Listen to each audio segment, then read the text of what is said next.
नमस्कार, स्वागत है आपका मीडिया टाइम में। मैं हूं ऋतिक भारती।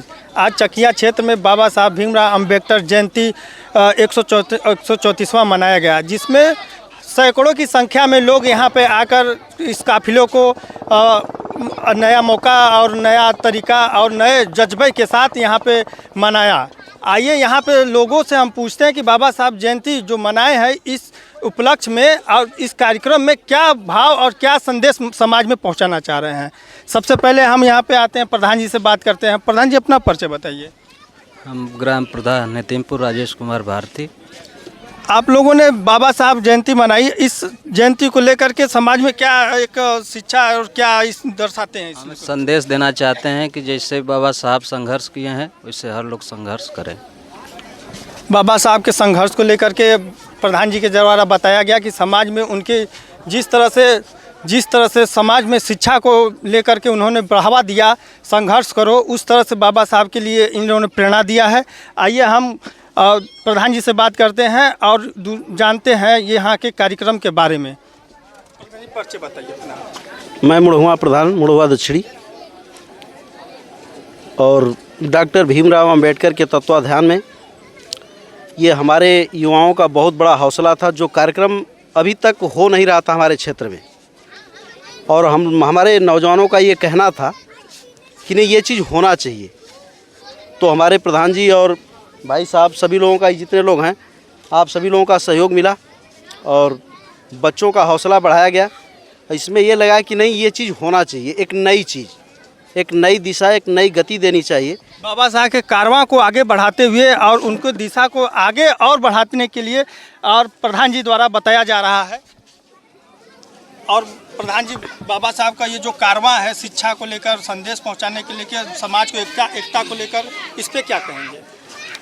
पहले तो शिक्षा बहुत ज़रूरी है।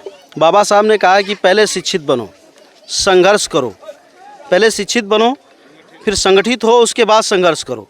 तो ये तीनों चीज़ बहुत मायने रखता है।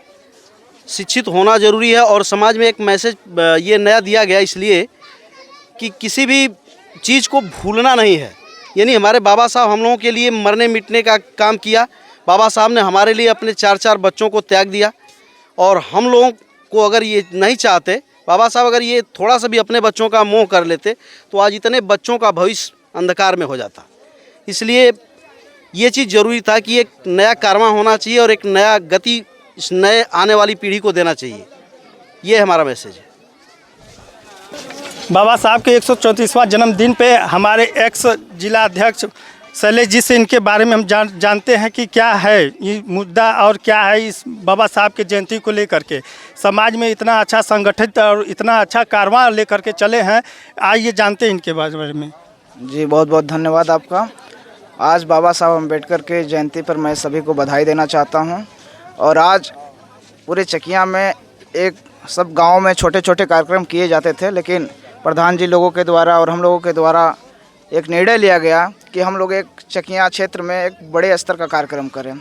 जो आज इस कार्यक्रम ने एक अपने हम लोगों के नज़रों में पूरे चकिया क्षेत्र में एक इतिहास रच दिया है कि बाबा साहब अम्बेडकर के अनुयायी हैं, और एक कम किसी से नहीं है।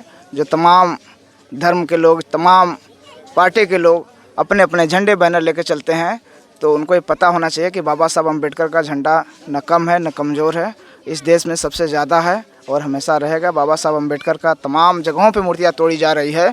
अभी हाल में मैं आपको अवगत करा दूँ, यही मदारपुर पास में है, जहाँ हम लोग, वो मिर्ज़ापुर ज़िला में पड़ता है। बाबा साहब अम्बेडकर का आज जयंती है, जो भारत के साथ साथ पूरे देश में मनाई जा रही है।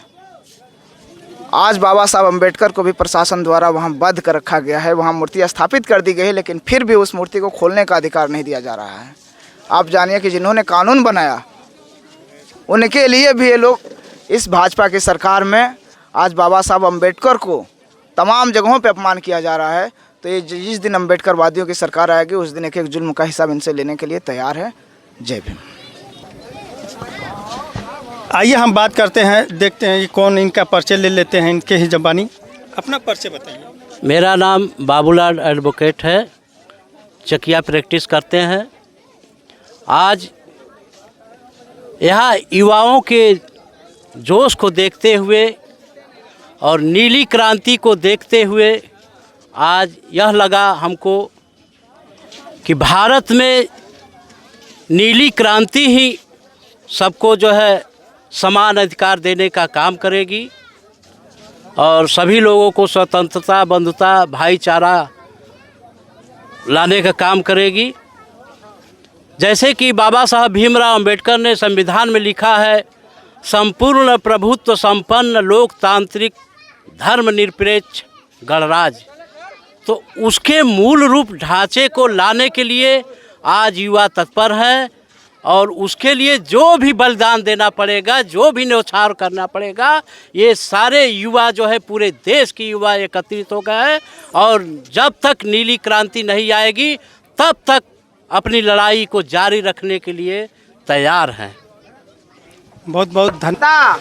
आइए बाबा साहब के इस कार्यों के बारे में और लोगों से जानते हैं। अपना परिचय बताइए।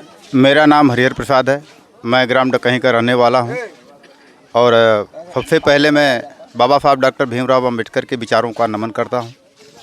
साथियों, ये जो कारवां है बाबा साहब अंबेडकर का, जिन्होंने अपने खून पसीने को बहा करके हमें अधिकार दिया, हमें कपड़ा पहनने का अधिकार नहीं था, हमें पानी पीने का अधिकार नहीं था और इस अधिकार को दिलाने के लिए बाबा साहब ने बहुत कठिन परिश्रम किए, यहाँ तक कि अपने बाल बच्चे और बीवी को भी साथ में छोड़ करके वो चले गए।